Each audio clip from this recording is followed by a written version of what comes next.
Hello students, कैसे हैं आप सभी लोग। और आज हम बात करने वाले हैं करंट इलेक्ट्रिसिटी के टॉपिक की, जो है thermal effects of electric current के बारे में।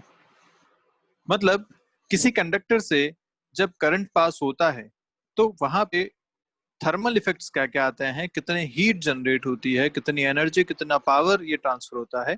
ये सारी बातें हम यहाँ पे करने वाले हैं। अब आपने प्रैक्टिकली भी फील किया होगा कि आप जब अपना फोन चलाते हैं तो थोड़ी देर में फोन गर्म होने लग जाता है, या फिर जब चार्ज करते हैं तो फोन गर्म हो जाता है, कभी कभी चार्जर भी गर्म हो जाता है। ये चीजें क्यों हो रही हैं? आप कोई अप्लायंस दूसरा चलाइए तो थोड़े टाइम में वो गर्म फील होते हैं आपको। ऐसा क्यों होता है? तो भाई कंडक्टर है, कंडक्टर में करंट फ्लो हो रहा है। करंट फ्लो होना मतलब क्या?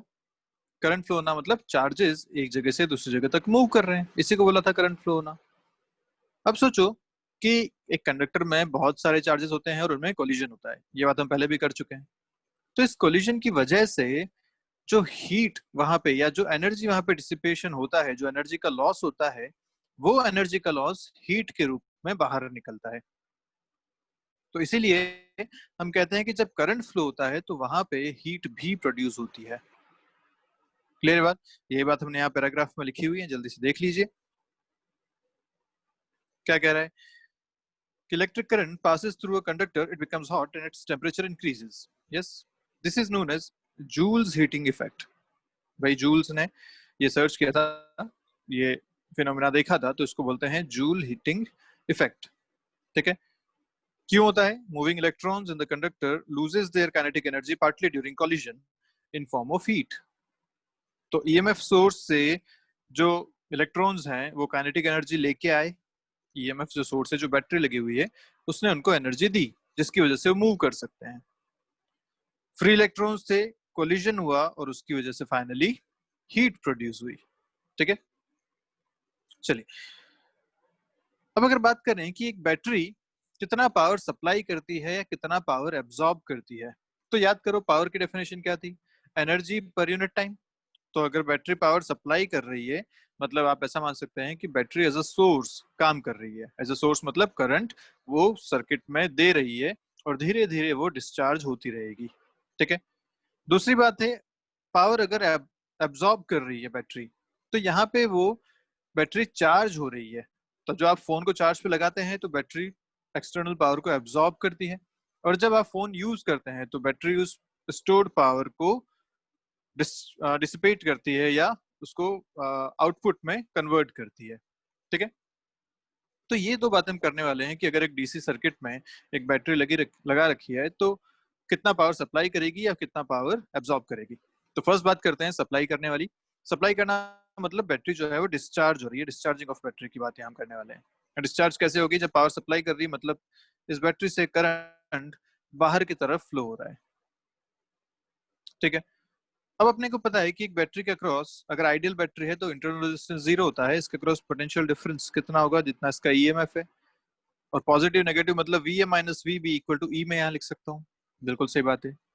अच्छा, ये बैटरी से अगर करंट आई फ्लो हो रहा है, ठीक है, तो करंट आई मतलब क्या? आई कूलम्ब चार्ज पर सेकंड यहाँ से फ्लो हो रहा है। Yes, current is number of charge पर सेकंड या चार्ज पर सेकंड। तो हम कह सकते हैं कि आई कूलम्ब चार्ज पर सेकंड यहाँ से पास हो रहा है। अब मैं चार्ज पे क्यों जाना चाह रहा हूँ? क्योंकि मुझे पोटेंशियल डिफरेंस पता है, और अगर मुझे चार्ज पर सेकंड पता है तो हमने इलेक्ट्रोस्टैटिक में पढ़ा था कि अगर एक charge potential difference delta we travel करता है तो उसके जो वर्क होता है वो होता है क्यू डेल्टा वी। तो वही हम यहाँ यूज करने वाले हैं। Work done by battery in 1 second. 1 second इसलिए क्योंकि अपने को 1 सेकंड में नंबर ऑफ चार्ज पता है, आई फ्लो हो रहा है। To maintain the current supply, अगर ये करंट सप्लाई को मेंटेन करना है तो हर 1 सेकंड में इसको आई कूलम्ब चार्ज पास कराना पड़ेगा। मतलब हर 1 सेकंड में इसने जो वर्क करना है वो करना पड़ेगा I into E, Q into delta V. Delta V is E के बराबर, तो क्यू है आई के बराबर पर सेकंड। यहाँ से आएगा work done is I into E, joules per second. और क्या joule per second is nothing but power, जिसको वाट पे लिखा जाता है। So yes, power supplied by battery to electrical circuit is nothing but E into I watt. ठीक है। तो ये पावर सप्लाई क्या है? बेसिकली ये वो रेट है जिसपे केमिकल एनर्जी जो बैटरी की है वो कंज्यूम हो रही है। भाई बैटरी कहाँ से पावर सप्लाई करेगी, कहाँ से एनर्जी देगी? उसके अंदर जो केमिकल रिएक्शन हो रहा है जिससे उसको एनर्जी मिल रही है, वही एनर्जी वो आगे ट्रांसफर कर रही है। तो जितना पावर वो आगे ट्रांसफर कर रही है, वही तो उसकी केमिकल एनर्जी के कंज्यूम होने की भी रेट कहलाएगी। बिल्कुल ठीक बात है। सेकंड बात करते हैं चार्जिंग ऑफ द बैटरी की। अगर बैटरी चार्ज हो रही है या बैटरी पावर को एब्जॉर्ब कर रही है या power is supplied into the battery, तो मतलब करंट इस बार इस तरीके से फ्लो हो रहा है, बैटरी के पॉजिटिव टर्मिनल से अंदर की तरफ जा रहा है। तो यहां अगर देखा जाए तो फिर से कैलकुलेशन तो सारी वो की हुई है, ए और बी है, यहाँ पे भी करंट आई जा रहा है, सेम कैलकुलेशन बनेगी। तो इस पर पावर एब्जॉर्ब जो आएगी वो आएगी ई इंटू आई, या हम ऐसा कह सकते हैं कि ये वो रेट है जिसपे chemical energy of the battery is being restored. Chemical energy restore जिस रेट पे होती है वो होता है ई इंटू आई। तो ध्यान रखिएगा, power by the battery is E into I. अब वो एब्जॉर्ब हो रही है या वो ट्रांसफर हो रही है, ये आप ध्यान से देखेंगे करंट की डायरेक्शन पे। अगर बैटरी जो है वो पावर सप्लाई करती है तो हम बोलेंगे कि ये डिस्चार्ज हो रही है बैटरी, या ये एज अ सोर्स काम कर रही है। अगर बैटरी जो है वो करंट को करंट इसकी तरफ चल रहा है तो हम बोलेंगे कि पावर एब्जॉर्ब कर रही है। ठीक है, आगे बढ़ते हैं। एक रेजिस्टेंस की अगर बात करें, बैटरी की बात हमने कर ली, पावर कितना होगा। अब एक रेजिस्टेंस की अगर बात करें कि एक रेजिस्टेंस में कितनी हीट जनरेट होगी या कितनी हीट डिसिपेट होगी, तो वो कैसे देखा जाए। तो एक आर रजिस्टर है जिसमें करंट आई जा रहा है, और बी हमने 2 पॉइंट्स मान लिए हैं, और हमें पता है कि अगर एक आई और आर है तो V A minus V B is I R. Ohm's law से हमें पता है, हम ऐसा लिख सकते हैं। ठीक है, अब सोचो कि अगर क्यू चार्ज पास होता है इससे रेजिस्टेंस से, तो कितना वर्क करना पड़ेगा। अभी हमने बोला था क्यू इंटू डेल्टा वी, तो वर्क कितना होगा, Q into V A minus V B. And what is V A minus V B is I R, तो क्यू इंटू आई आर। तो अगर क्यू चार्ज पास होता है तो I R work, external work यहाँ पे चाहिए होता है इस चार्ज को पास कराने के लिए। बिल्कुल ठीक बात है। अगर पर unit time I coulomb charge pass हो रहा है, क्यों ऐसा, क्योंकि करंट आई है विच इज आई कूलॉम पर सेकंड। तो एक सेकंड में आई कूलॉम अगर चार्ज पास हो रहा है तो हम क्या लिख सकते हैं कि work done in maintaining the current पर सेकंड इज, क्यू की जगह आ जाएगा आपके पास आई, और ये हो जाएगा आई स्क्वायर आर। और क्या यही अब क्या वर्क डन है जूल्स पर सेकंड या वॉट में? यस, तो हम यहाँ लिख सकते हैं कि थर्मल पावर जो रेजिस्टेंस में डिसिपेट होती है वो होती है आई स्क्वायर आर के बराबर, या आप इसे वी स्क्वायर बाय आर भी लिख सकते हैं। आई को आप लिखेंगे वी बाय आर, इसका स्क्वायर करेंगे तो आपको आंसर मिलेगा वी स्क्वायर बाय आर के बराबर। तो थर्मल पावर दो फॉर्मूला से आप लिख सकते हैं, आई स्क्वायर आर या वी स्क्वायर बाय आर, या तीसरी वी इंटू आई, ये भी लिखा जा सकता है। ठीक है, तो ध्यान रखिएगा, थर्मल पावर जो इसमें प्रोड्यूस होती है रेजिस्टेंस में, वो होती है आई स्क्वायर आर के बराबर। और हमने इसको कैसे कैलकुलेट किया, कितना वर्क डन उसमें चाहिए एक चार्ज को फ्लो करने के लिए by that potential difference. Clear है बात? तो ये तो आपके पास आ गया थर्मल पावर। हमें चाहिए था हीट डिसिपेशन। तो हीट कैसे निकालें, heat is a kind of energy, और पावर और एनर्जी का क्या रिलेशन है, टाइम का मल्टीप्लिकेशन से। तो बस वही हमें चाहिए कि अगर करंट कांस्टेंट है, इफ आई इज कांस्टेंट, और हमें हीट डिसिपेशन चाहिए इन टाइम t1 से t2 तक, तो मैं क्या कर सकता हूँ, इस पावर में इस टाइम को मल्टीप्लाई कर दूं, मुझे हीट मिल जाएगी। तो I square R into delta T is t2 minus t1। इतना जूल हीट यहाँ पे प्रोड्यूस हुई। ये कब मैं कर सकता था, जब आई कांस्टेंट होता तो। बट सोचो कि अगर आई टाइम के साथ वेरी कर रहा है, अगर आई टाइम के साथ वेरी करता है तो मुझे इंटीग्रेशन मेथड यूज करना पड़ेगा, और वो मेथड होगा integral I square R D T t1 से t2 तक लिमिट लगा के। तो जो भी थर्मल पावर आपके पास है उसको इंटीग्रेट करेंगे विद टाइम t1 से t2, तो आपको मिल जाएगा हीट डिसिपेशन। क्लियर है? तो ये सारे फॉर्मूलाज आपको ध्यान होने चाहिए, इन पे बेस्ड क्वेश्चन आते हैं एग्जाम्स में। चलिए आगे बढ़ते हैं। एक रजिस्टर की बात तो हो गई, अगर ग्रुप ऑफ रेजिस्टेंसेस होते तो क्या करते हैं? तो हम सीधा सा हिसाब है, अगर ग्रुप ऑफ रेजिस्टेंस है तो हम आर इक्विवेलेंट यहाँ से फाइंड कर सकते हैं। एक बार आर इक्विवेलेंट अगर निकल गया तो this is a single resistance.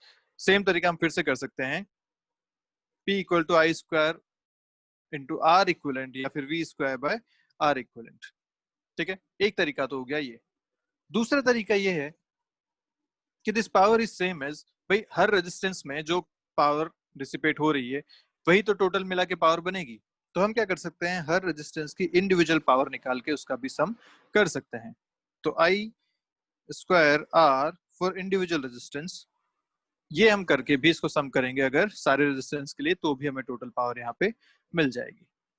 Clear है बात? ऐसे कि टोटल हीट निकालनी होती तो मैं सीधा यहाँ पे P इंटू डेल्टा टी कर दूं, या फिर हर एक रेजिस्टेंस के लिए इंडिविजुअली आई स्क्वायर आर डेल्टा टी करूं, तब भी मुझे आंसर सेम मिलने वाला है। तो दोनों बातें हैं, जैसा सिचुएशन होगी वैसा हम इसको सॉल्व करेंगे। चलिए आगे बढ़ते हैं। आते हैं अगले इसी एप्लीकेशन पे, एक बल्ब की या एक लैंप की रेटिंग्स पे या किसी भी एपरेटस की रेटिंग पे। जो भी इलेक्ट्रिकल एपरेटस अप्लायंसेस होते हैं उन पे एक रेटिंग लिखी हुई होती है। आप अभी कभी भी चेक करें अपना कोई अप्लायंस तो उस पे लिखा होगा एक वोल्ट और एक वॉट, ऐसा दो उस पे रेटिंग्स लिखी हुई होती हैं। ठीक है, जनरली अपने यहाँ जो यूज करते हैं 220 से 240 वोल्ट्स लिखा होगा और उसकी रेटिंग होगी 10 वॉट या 50 वॉट या ऐसा एक रेटिंग उस पर लिखी हुई होगी। जैसे आप अगर बल्ब खरीदने भी जाते हैं, कोई एलईडी खरीदने भी जाते हैं, तो आप बोलते हैं ना उसे कितने वॉट की चाहिए, कितने पावर की आपको उसमें चाहिए। तो ये जो लिखा है उसका मतलब क्या है, इसके बारे में हम बात अभी करने वाले हैं। ठीक है, तो लेट्स से एक आप बल्ब खरीद के लेके आए जिस पे लिखा हुआ है 100 वॉट 200 वोल्ट्स, ऐसा उस पे लिखा हुआ है। ओके, इसका मतलब ये है कि सोचो बल्ब जो बना हुआ है वो फैक्ट्री में बना था, उसमें जो मटेरियल लगा है वो कांस्टेंट है, उसमें कोई चेंजेस नहीं है, आप बस उसे यूज कर रहे हैं, मतलब आप उसके मैन्युफैक्चरिंग में कोई चेंजेस आप नहीं कर पा रहे हैं। ठीक है, अच्छा जो रेजिस्टेंस होता है वो किसकी वजह से होता है? क्या वो वायर्स और मटेरियल की वजह से होता है? बिल्कुल सही बात है। तो जो रेजिस्टेंस उस बल्ब का है वो ऑलरेडी मैन्युफैक्चर हो चुका है, मतलब उस बल्ब का रेजिस्टेंस चेंज नहीं होने वाला। ये बात भी बिल्कुल ठीक है क्योंकि वो मैन्युफैक्चरिंग पे डिपेंड करता है। ठीक है, तो जो भी बल्ब आप साथ जो भी बल्ब आप खरीद के लेके आए हैं उसका रेजिस्टेंस फिक्स हो चुका है, और उस रेजिस्टेंस के हिसाब से ये आपको रेटिंग्स यहाँ पे दी गई हैं। जो उस बल्ब पे स्टैंडर्ड रेटिंग लिखी है वो ये है। तो इसका मतलब ये हो गया कि अगर आप उस बल्ब को 200 वोल्ट के पोटेंशियल डिफरेंस पे लगाएंगे तो वो आपको 100 वॉट का पावर सप्लाई करेगा या पावर डिसिपेट उस बल्ब से होगी। ये इसका मतलब है। फिर बताता हूँ, जो बल्ब आप लेके आए हैं उसको आप अगर 200 वोल्ट के पावर सप्लाई पे लगाएंगे तो आपको 100 वॉट का पावर डिसिपेशन यहाँ पे मिलने वाला है। क्लियर है बात? अब इसका मतलब ये नहीं है कि आप इसे किसी और पोटेंशियल डिफरेंस पे नहीं लगा सकते। आप इसे कम वाले डिफरेंस पे लगाइए, कोई दिक्कत नहीं है, बिल्कुल ये काम करेगा। तो लेकिन वहां पे क्या इसकी पावर कम हो जाएगी? यस, उसकी पावर कम हो जाएगी। अच्छा, क्या ज्यादा वाले पे लगा सकते हैं? क्या पावर ज्यादा देगा? दे सकता है, और हो सकता है फ्यूज हो जाए। तो हम कहते हैं ना कि वोल्टेज फ्लक्चुएशन हुआ और बल्ब फ्यूज हो गया, वो इसी वजह से होता है। तो इस बारे में आगे बात करने वाले हैं कि ऐसे क्वेश्चंस को हम कैसे इसमें हैंडल करने। तो जब भी बल्ब वाले क्वेश्चन आएंगे तो आपको एक बात ध्यान रखनी है कि कोई भी अपरेटस, इलेक्ट्रिकल अपरेटस या ऐसे बल्ब वाले जो क्वेश्चन है उसमें रेजिस्टेंस जो है वो ऑलरेडी मैन्युफैक्चर हो चुका है, वो ऑलरेडी उस अपरेटस के लिए बन चुका है। मतलब आप रेजिस्टेंस को उसमें कैलकुलेट करेंगे कांस्टेंट। और रेजिस्टेंस कैसे कैलकुलेट किया जाए? तो ये जो अपने को रेटिंग्स दे रखी हैं इसको यूज करके अपन रेजिस्टेंस को कैलकुलेट करेंगे। कैसे? अपने को पता है कि पावर होती है वी स्क्वायर बाय आर, अभी अपन ने पढ़ा। अब यहाँ से अगर मुझे रेजिस्टेंस निकालना है तो क्या मैं इसको वी स्क्वायर बाय पी कर सकता हूँ? यस। और ये अपने को रेजिस्टेंस देगा, वी आपको दे रखा है 200, पी आपको दे रखा है 100। देखिए रेजिस्टेंस अगर फाइंड करें तो आता है 400 ओम्स। तो ये जो बल्ब आपको दे रखा है इसका रेजिस्टेंस 400 ओम्स है, जो कि 200 वोल्ट के पोटेंशियल डिफरेंस पे 100 वॉट की पावर आपको देता है। अब एक बार आपको रेजिस्टेंस मिल गया तो उसके बाद आप उस सर्किट को सॉल्व करके कोई भी चीजें फाइंड कर सकते हैं। जैसे क्वेश्चन अपने सामने है, ये आपसे पूछा गया बताइए power consumed by each lamp कितना है।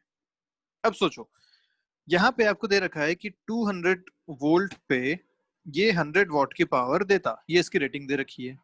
ऐसे ये 200 वोल्ट पे लगाते तो 200 वॉट की पावर ये देता, ये इसकी रेटिंग दे रखी है।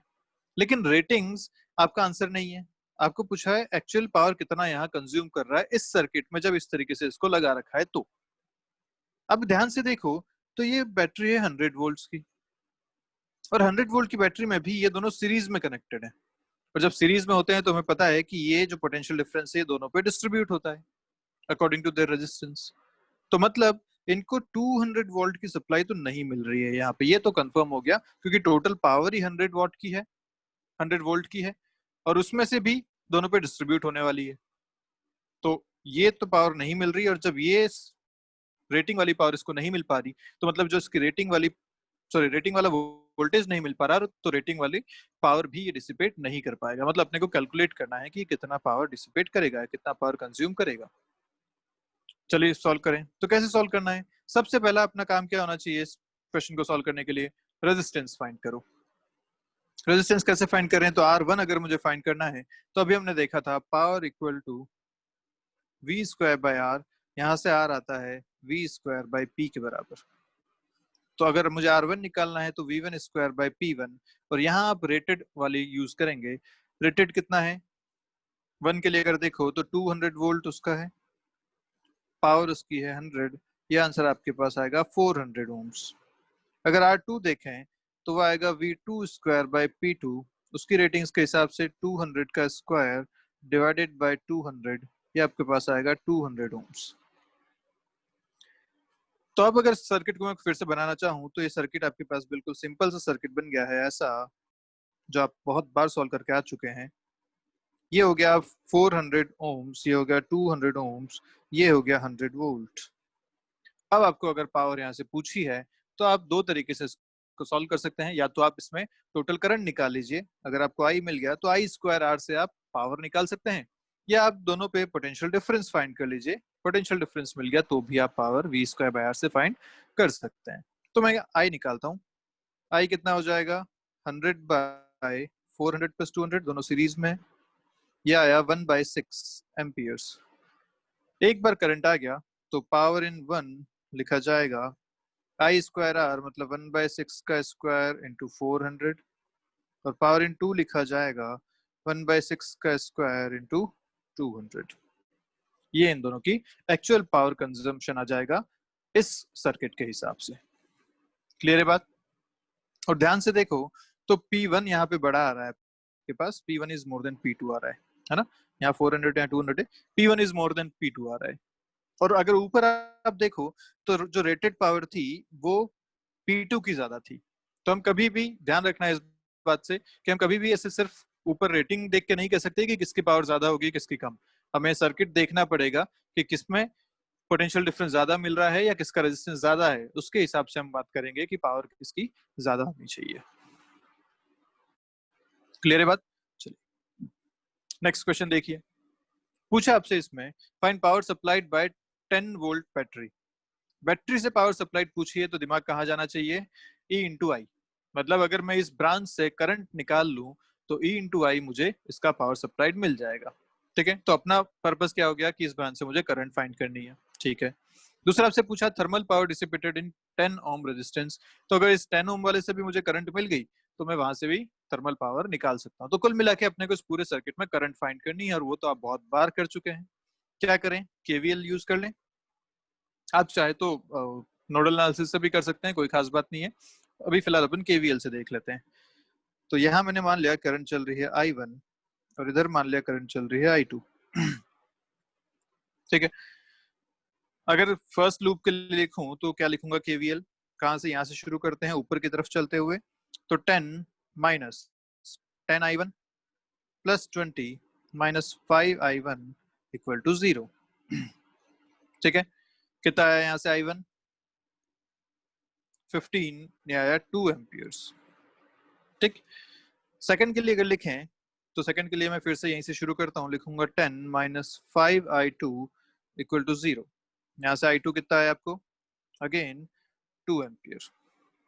ठीक है, तो आपको I1 और I2 दोनों मिल गए, करंट यहाँ फाइंड हो गई। तो ये जो बीच वाली ब्रांच है इसमें टोटल करंट कितनी जा रही है? I1 और प्लस I2 दोनों यहीं से चल रही है, तो यहाँ टोटल करंट हो जाएगी 4 एम्पियर्स की, I1 प्लस I2। इस 10 ओम में कितनी करंट जा रही है? यहाँ से 2 एम्पियर्स जा रही है। दोनों आपके पास आंसर आ जाएंगे। फर्स्ट आपसे पूछा गया था कि power supplied bye 10 volt battery, वो आपके पास आंसर आएगा 10 इंटू 4 विच इज 40 वॉट, है ना? दूसरा, अच्छा क्या ये पॉजिटिव या नेगेटिव है? पॉजिटिव है बिल्कुल, क्योंकि करंट जो है वो सप्लाई कर रहा है, यहाँ से करंट सप्लाई करता है, तो ये सोर्स की तरफ बिहेव कर रहा है, पॉजिटिव पावर है। सेकंड, आपसे पूछा गया thermal power. Thermal power I square R के बराबर होती है। आई उसमें है 2 एम्पियर, 2 का स्क्वायर इंटू 10, यह आएगा आपके पास 40 वॉट।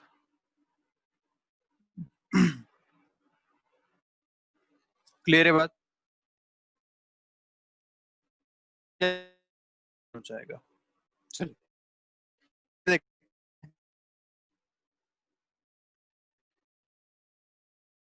से ये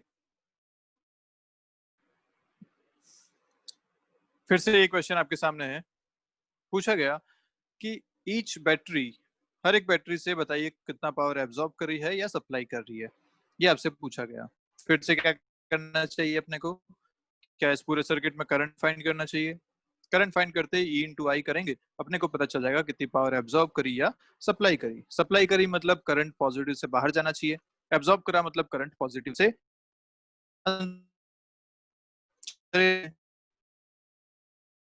तो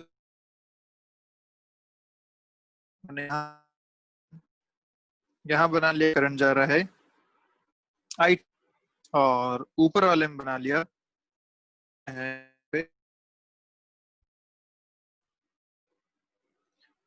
अभी शायद आपको आवाज नहीं आ रही थी। मैंने यहाँ क्या किया, तीनों करंट यहाँ पे कंसिडर कर लिया, I1 I2 और I3।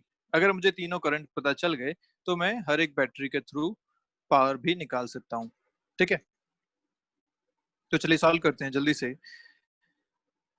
अगर लूप वन के लिए मैं केवीएल इक्वेशन लिखता हूँ तो क्या लिखूंगा? लूप वन के लिए शुरू करते हैं यहाँ से, इस पॉइंट से। तो लिखूंगा 30 - 10 I1 -5। अब देखो इसमें करंट कितना जा रहा है, I1 जा रहा है ऊपर की तरफ और I2 आ रहा है नीचे की तरफ। तो मैं लिखूंगा इसमें I1 - I2 -5 I1 - I2 equal to 0। ये एक इक्वेशन हुई आपके पास। सेकंड, अगर सेकंड लूप के लिए इक्वेशन लिखें तो मैं शुरू करता हूँ लेट्स से यहाँ से। ठीक है, तो लिखूंगा 10 माइनस, अब यहाँ पे अगर देखें तो करंट I2 इस तरफ चल रही है और I3 भी इधर ही चलेगी। तो मैं लिखूंगा वहां पे 10 है ना। मैंने बोला था अक्सर गलती कहाँ होती है, जो कॉमन ब्रांचेस होती है उन्हीं में, क्योंकि उसमें अपन दूसरे लूप का करंट लिखना भूल जाते हैं। तो यहाँ पे आप ध्यान रखेंगे, इस तरीके से यहाँ करंट लिखी जाएगी। फिर नीचे आएंगे 5 वाले में, तो -5 I2 - I1 इक्वल टू 0। ठीक है, और लूप 3 में अगर लिखा जाए तो लूप 3 में कितनी करंट लिखेंगे? देखो जल्दी से, लूप 3 में अपन लिखेंगे, शुरू करते हैं इस बीच वाले पॉइंट से, 30 माइनस 5 -15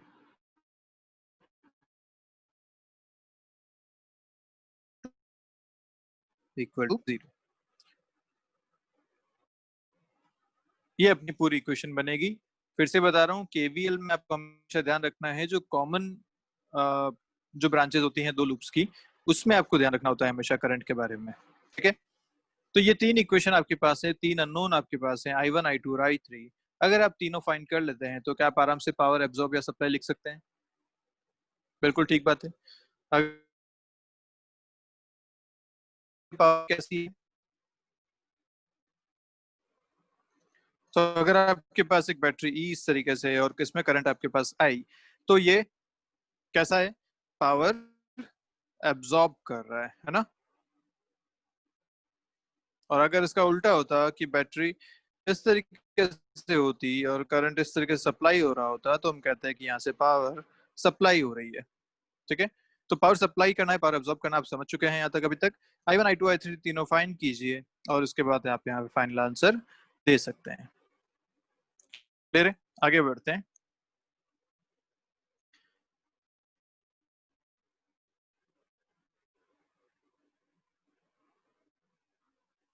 क्वेश्चन आपके सामने, ये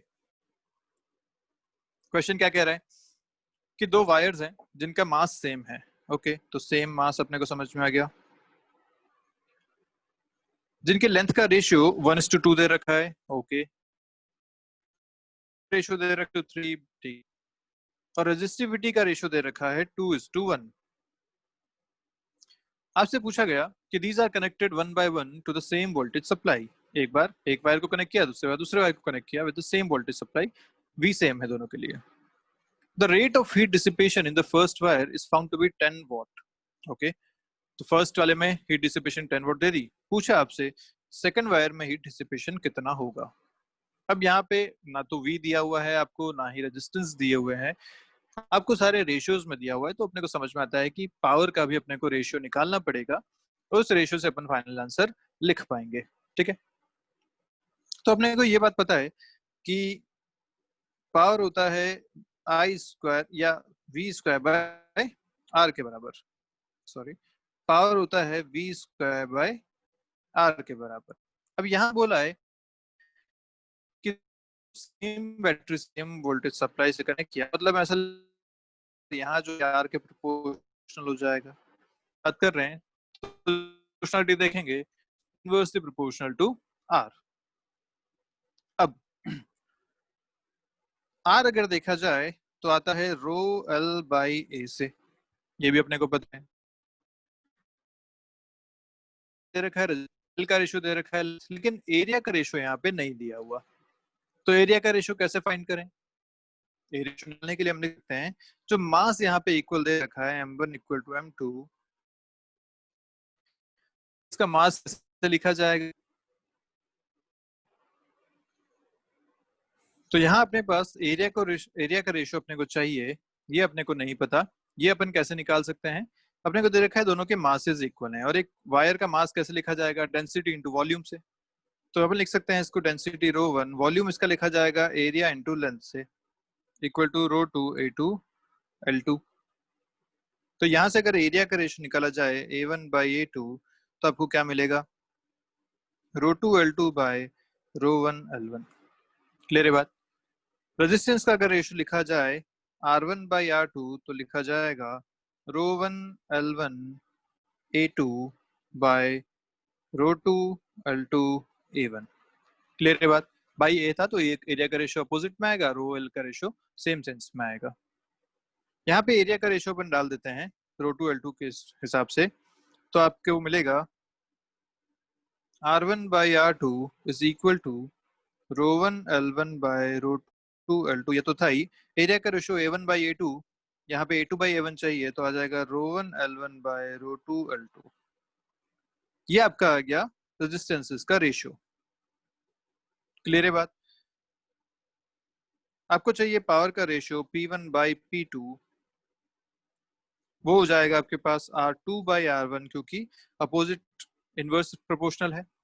तो R two by R one अपने लिखेंगे अगर यहाँ पे, तो अपन लिख सकते हैं rho two square L two square by rho one square L one square. सारी चीजें आपको पता चल गई हैं, अब आराम से फाइंड करते हैं।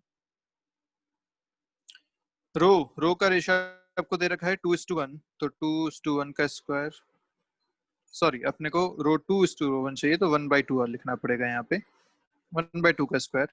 लेंथ का रेशियो आपको दे रखा है 1/2, तो ये हो जाएगा 2/1 का स्क्वायर।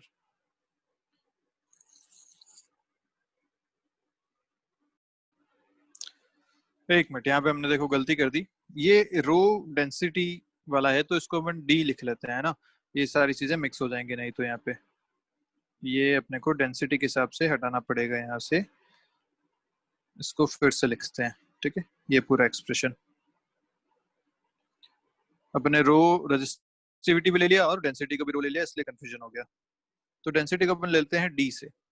अब अगर एरिया का रेशियो यहाँ से लिखेंगे A one by A two, तो आएगा D two L two by D one L one, और वही अगर यहाँ लिखा जाएगा तो ये आएगा again D one L one by D two L two, ऐसा। ठीक है, अब इसको अगर पूरा रेशियो लिखा जाए R two by R one, अपन एक काम करते हैं P two by P one करते हैं, तो लिखेंगे P two by P one equal to R one by R two. R one by R two कितना हो जाएगा, ये हो जाएगा rho one D one L one square by rho two D two L two square. ठीक है, अब सही है। तो रो है रेजिस्टिविटी का रेशियो, वो आपको दे रखा है 2:1। डी डेंसिटी रेशियो आपको दे रखा है 1:3, और लेंथ का रेशियो आपको दे रखा है 1:2 के बराबर। तो ये आपके पास सारे रेशियोज आ गए हैं। P2 आपको फाइंड करना है, P1 आपको दे रखा है 10 वॉट, इधर रेशियो अगर सॉल्व करेंगे तो आएगा 2/12, है ना, या इसको लिख सकते हैं 1/6 के बराबर, तो ये जाएगा 1/6। यहाँ से आपका आंसर मिलेगा, जो P2 आएगा वो 5/3 वॉट। ये आपका फाइनल आंसर यहाँ पे मिलने वाला है। ठीक है, चलिए देखते हैं नेक्स्ट क्वेश्चन। बोला गया कि current passing through resistance R decreases uniformly to 0 in a time interval t। Okay, तो यहाँ पे करंट जो है वो वेरी कर रहा है, करंट वेरी कर रहा है, तो अपने को इंटीग्रेशन वाला मेथड देखना चाहिए हीट प्रोड्यूस के लिए, तुरंत अपने को ये बात चमकनी चाहिए। ठीक है, and a total charge q passes through the resistance. Okay, to find the total heat produced in the resistance. अब देखो यहाँ पे अपने को पता क्या क्या है, टाइम t पता है, r पता है और q चार्ज पता है। करंट का यहाँ अपने को कुछ नहीं पता, I के बारे में कुछ नहीं पता। तो ये क्वेश्चन करने के लिए अपन एक बार पहले एक ग्राफ बनाते हैं। ग्राफ कैसा बनेगा, तो इसने बोला है कि जो करंट है वो यूनिफॉर्मली डिक्रीज कर रहा है, तो यूनिफॉर्मली डिक्रीज करता हुआ एक ग्राफ अपन यहाँ पे बना देते हैं ऐसा। उसने बोला कि करंट फाइनली हो गया 0, डिक्रीजेस यूनिफॉर्मली टू 0, तो ये अपन ने बना दिया I वर्सेस टाइम ग्राफ।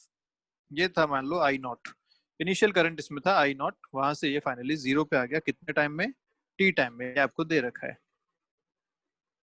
अब यहाँ पे अपन चार्ज को कैसे यूज करें, टोटल चार्ज, तो अपने को पता है कि एरिया अंडर IT कर्व जो होता है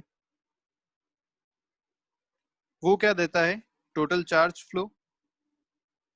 तो यहाँ से अपन लिख सकते हैं Q equal to half of I0 into T. यहाँ से आपको I0 मिलेगा 2Q/T। क्लियर है बात। अभी I0 लिखने के लिए मुझे एरिया अंडर कर्व Q की टर्म में लेना पड़ा, क्योंकि I0 एक्सप्रेशन I0 नहीं लिख सकते, इसलिए अपन ने फाइंड लिया। ठीक है, अब अपन लिखते हैं I की इक्वेशन। तो I की इक्वेशन क्या लिखूं, y equal to mx plus c के हिसाब से इक्वेशन आपको पता है ना। तो I की इक्वेशन यहाँ से मिलेगी आपको, स्लोप, स्लोप कितना है इसका, minus of I0/t, negative slope है, इनटू x, x है आपके पास t plus c is I0। ये आपका एक्सप्रेशन है y equal to mx plus c के हिसाब से लिखनी आती है ना इक्वेशन। चलिए I0 आपको पता है, टाइम, ये करंट की इक्वेशन अपने को मिल चुकी है। अब आपको पूछा है हीट डिसिपेशन। हीट डिसिपेशन बड़ा आराम से निकाला जा सकता है, इंटीग्रल I²R dt से कहां से कहां तक, 0 से t तक। सॉल्व करेंगे जल्दी से, एक्सप्रेशन आप इसका कैलकुलेट करेंगे, उसको इंटीग्रेट आप करेंगे, देखेंगे कितना आंसर इसमें फाइनली आता है।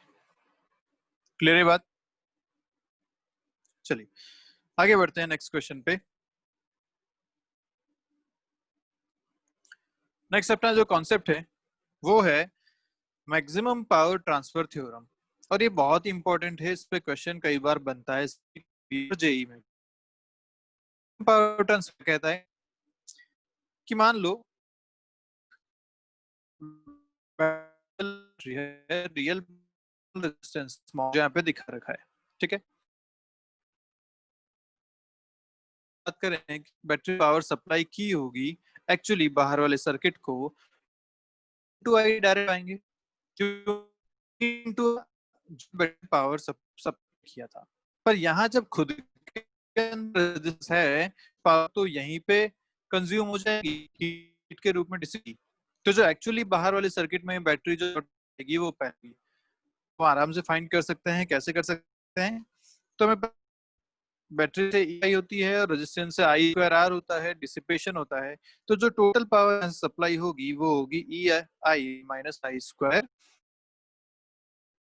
ये सप्लाई होगी। ओके, अपन ने क्या किया, जो बाहर वाला सर्किट है, जो एक्सटर्नल सर्किट है बैटरी से जुड़ा हुआ, उसमें एक वेरिएबल रेजिस्टेंस लगा दिया। ये जो एरो दिख रहा है उसका मतलब है कि वेरिएबल है, मैं इसे कंट्रोल कर सकता हूँ, इस बढ़ा और कम कर सकता हूँ। ठीक है, अब मैंने इसको चेंज किया और लगातार पावर जो कंज्यूम हो रही है उसको ऑब्जर्व किया, तो मैं देखा कि एक पर्टिकुलर इसकी वैल्यू पे पावर कंजम्पशन मैक्सिमम मिल रहा था, और वो वैल्यू मुझे यहाँ पे चाहिए। ठीक है, तो अपन क्या करते हैं, पावर कंजम्पशन लिखते हैं। तो सबसे पहले करंट चाहिए, उसके लिए करंट क्या लिखूंगा, इस बार दो रेजिस्टेंस है, एक वेरिएबल कैपिटल आर और एक बैटरी का इंटरवल स्मॉल आर, दोनों को हम सीरीज में मान सकते हैं, तो टोटल पावर आपको जो मिलेगी वो मिलेगी ऐसा। E by R plus R के बराबर। और ये जो करंट यहाँ से फ्लो हो रही है आई, उसकी वजह से पावर कंजप्शन अपने को लिखना है आई स्क्वायर आर। तो मैं आई स्क्वायर जब करूंगा तो होगा E square by R plus R का स्क्वायर इंटू आर। ये आपके पास आया पावर कंजप्शन। अब क्योंकि यहाँ पे कैपिटल आर वेरिएबल है, तो मैं इस कैपिटल आर के हिसाब से इस पावर वाले इक्वेशन को डिफरेंशिएट करके जीरो करता हूं, क्योंकि मुझे मैक्सिमम वैल्यू चाहिए। वेरिएबल कौन है? Capital R. कौन मैक्सिमम चाहिए? पावर। तो क्या करना पड़ेगा? DP by D R equal to zero. Differentiate करते हैं चलिए। तो ई स्क्वायर एक कांस्टेंट बाहर आ गया। डिफरेंशिएट करने का तरीका याद है ना? पहले ऊपर वाले को डिफरेंशिएट करो, नीचे वाले को सेम रखो। तो आर को जब डिफरेंशिएट करेंगे तो आएगा 1, नीचे वाले को सेम रखा तो R plus R whole square यहाँ बचा, माइनस ऊपर वाले को सेम रखो तो आर को सेम रख दिया, नीचे वाले को डिफरेंशिएट करो तो ये डिफरेंशिएट हो गया, आएगा 2 आगे आ जाएगा पावर वाला और बचा R plus R divided by नीचे वाले का स्क्वायर तो आर प्लस आर का पावर 4। इसको अगर मुझे जीरो करना है तो ये नीचे वाली टर्म तो पॉजिटिव है, ये जीरो में चली जाएगी, कोई दिक्कत वाली बात नहीं है। ऊपर से अगर देखें तो यहाँ से आपको एक्सप्रेशन ओपन करने पे मिलेगा R square plus 2 R R, minus यहाँ से आपको मिलेगा 2 R R minus 2 R square equal to zero. 2 R R से 2 आर आर कैंसिल हो गया, एक आर स्क्वायर से एक आर स्क्वायर यहाँ पे कैंसिल हो गया, फाइनल आंसर आया आर इक्वल टू आर। और ये बहुत इंपॉर्टेंट रिलेशन है। इसका मतलब ये कि पूरे सर्किट में पावर मैक्सिमम कब ट्रांसफर होगी? जब जो बैटरी का इंटरनल रेजिस्टेंस है उतना ही रेजिस्टेंस एक्सटर्नल सर्किट में भी हो, तो हम बोलेंगे कि पावर मैक्सिमम ट्रांसफर यहाँ पे होने वाली है। और ये इंपॉर्टेंट रिलेशन है, इसे याद रखिएगा।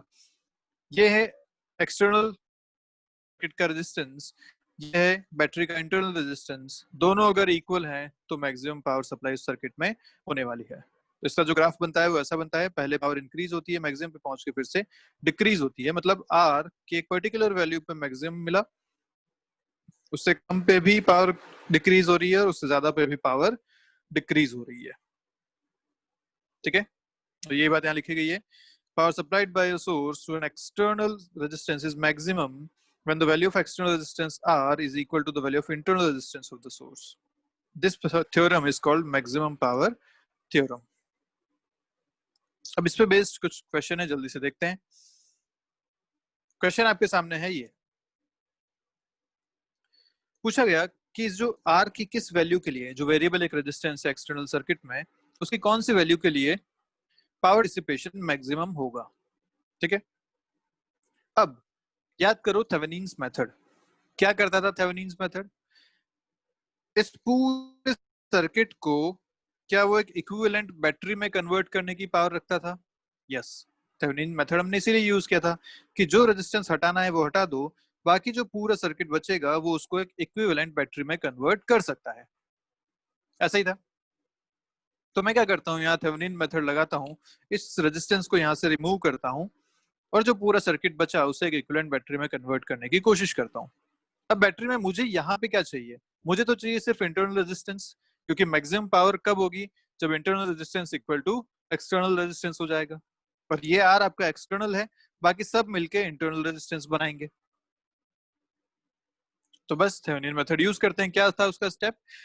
जो रेजिस्टेंस पे आपको, जहां आपको जिसके अक्रॉस इक्विवेलेंट बैटरी चाहिए, वहां पे आप ए और बी पॉइंट लिख देंगे और उस रेजिस्टेंस को हटा देंगे।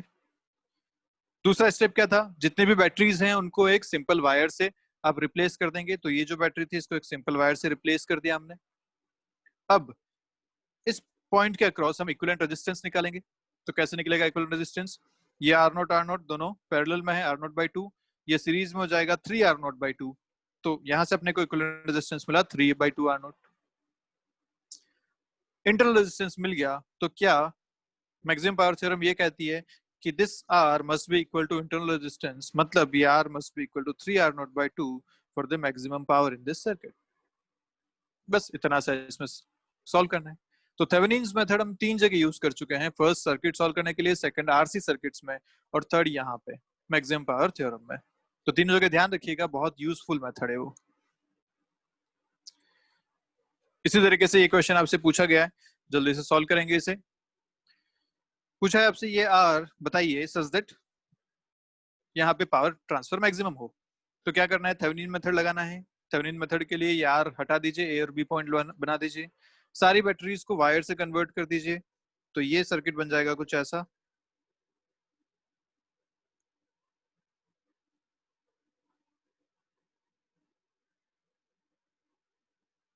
ये हो गया 5 ओम, 6 ओम, 4 ओम। ठीक है, अब ये 4 और 6 मिलके बनाएंगे, कितना बनाएंगे? 2.4। दोनों पैरेलल में है ना, 4 एंड 6 आर इन पैरेलल, तो ये आएगा आपके पास 2.4। 5 के साथ सीरीज में है, तो जो आपका फाइनल रेजिस्टेंस आएगा वो आएगा 5 प्लस 2.4 विच इज 7.4 ओम्स। तो रेजिस्टेंस आपको मिल गया 7.4 ओम्स, मतलब this R must be equal to 7.4 ohms to get maximum power, क्योंकि R equal to internal resistance होता है स्मॉल आर, और ये स्मॉल आर आपने फाइंड किया है अभी। बहुत आसान सा सवाल, मेथड आपको ध्यान होना चाहिए। चलिए क्वेश्चन करते हैं एक और। क्वेश्चन क्या कह रहा है आपसे? बोला गया कि एक बैटरी ग्रिड बनानी है using 24 cells of 1 ohm internal resistance. ठीक है, बैटरी ग्रिड याद है ना, एन सीरीज में थे, एम पैरेलल में थे, ऐसी बहुत सारी बैटरीज सेल्स कनेक्ट किए थे पूरी बैटरी बनाने के लिए। तो वैसा अपने को बनाना है, टोटल 24 सेल्स को अरेंज करना है, लेकिन क्या? Which can deliver maximum power to a load of 10 ohm resistance.